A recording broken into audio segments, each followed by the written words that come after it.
Hello educators, my name is Kayla Simmons. I'm here to discuss project-based learning units that I have found through research that could be applied to your elementary classrooms. An interesting PBL that I have found is one called What's Your Story? And this is by Susie Boss from EduTopia.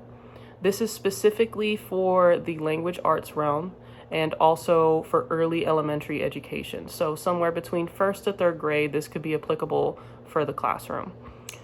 Now, this one begins with talking with a professional photographer. This is one that would be provided by the teacher, possibly something, like a career day type of thing where they come into the classroom and they give them an introduction or, an introduction or a crash course into photography and just, basics, really basics of the photography so that they're able to successfully complete this project.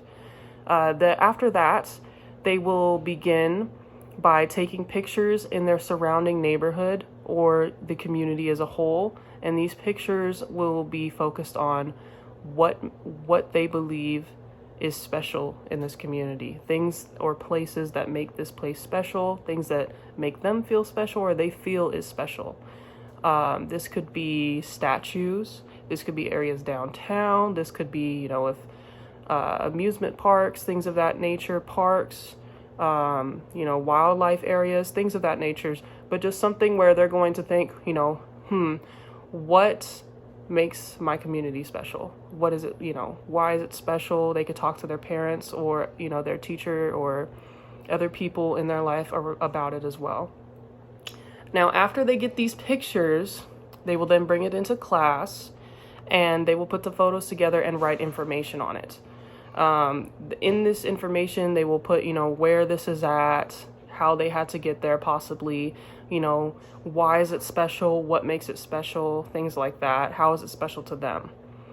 And then this is completely up to the teacher at this point. They could either do a travel brochure, a little brochure, a map making, using the pictures, or they could also do a story map, which is an online platform where pictures are uploaded and it makes like a digital visual representation using the pictures.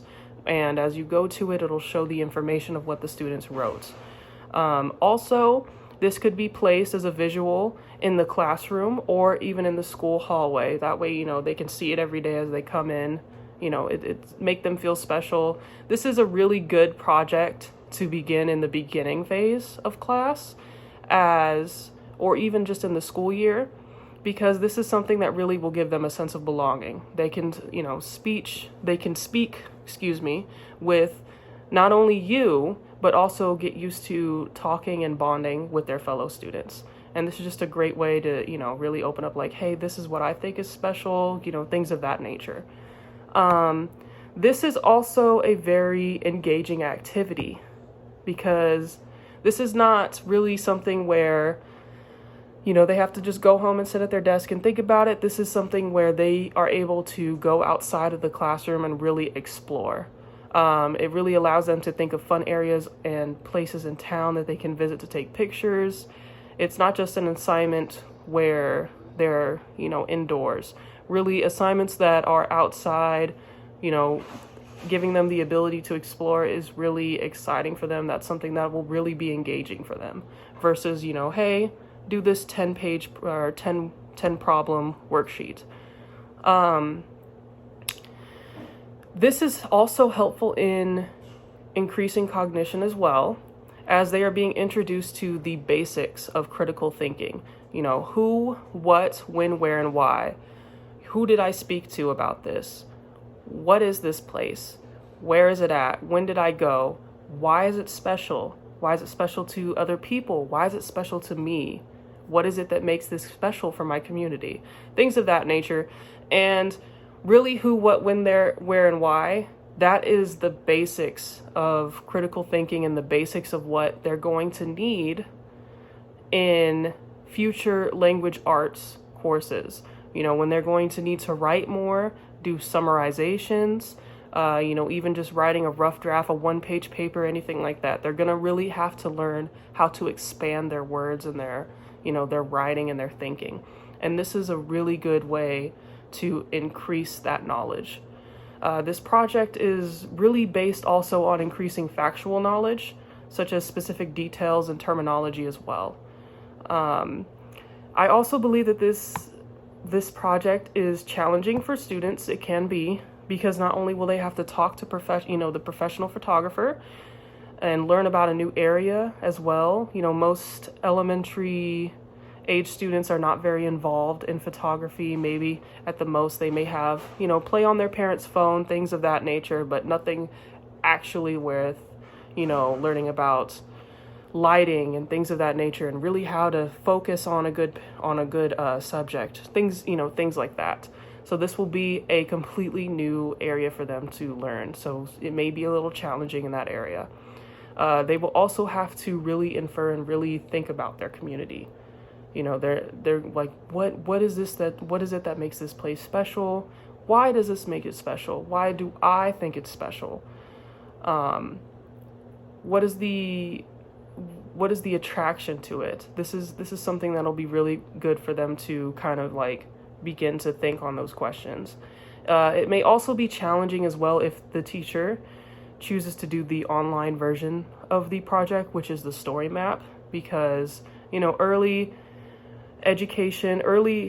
grades in education, they're not as used to online platforms as older kids these days. But with technology increasing so much, most of them are, but this will still be a new website with new things that it'll be new for them. Uploading the pictures onto there, typing on there, it's going to be a new experience for them if they choose to do the story map version.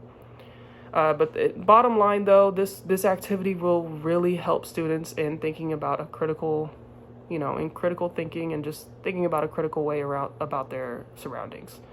There is also some levels of Bloom's taxonomy that is represented as well.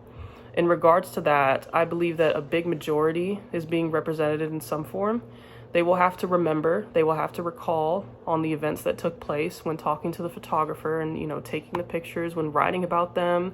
Understanding is also being represented in that moment as well. They're going to have to explain and summarize when they write about the pictures and, the who, what, when, where, why, about it being special and, what is it about this place.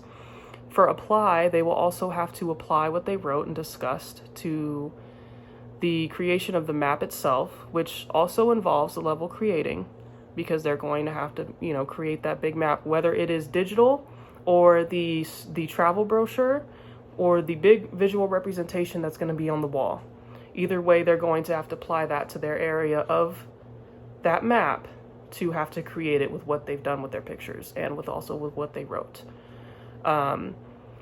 Once the work is completed, students will have learned, or at least be introduced to, yet again, the basics of critical thinking, as we said before: who, what, when, where, why. That is something that is going to be used in some shape or form in future language arts and English lessons and classes as they, go on in life. Really, that is really, yet again, very important when they begin to expand on their writing. In the early elementary stages, we're not expecting them to write long papers. 2 to 3 sentences is something good that they can write, but in the future they're going to have to write more. And something like that, creating a guideline of objectives, teachers can do that as well.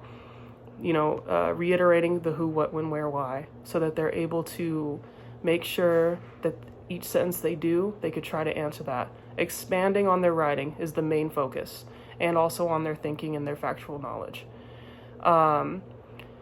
Especially when they reach the grade levels where they are going to have to produce paragraphs as well. And, then the subject will also be on what is read in class or assignments, much different, than pictures that they got to go outside and go into town and take pictures of. So this is a good activity.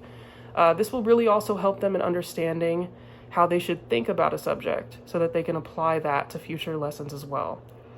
They will also learn about their neighborhoods, and it'll give them a sense of belonging in the classroom, which is, yet again, of the utmost importance.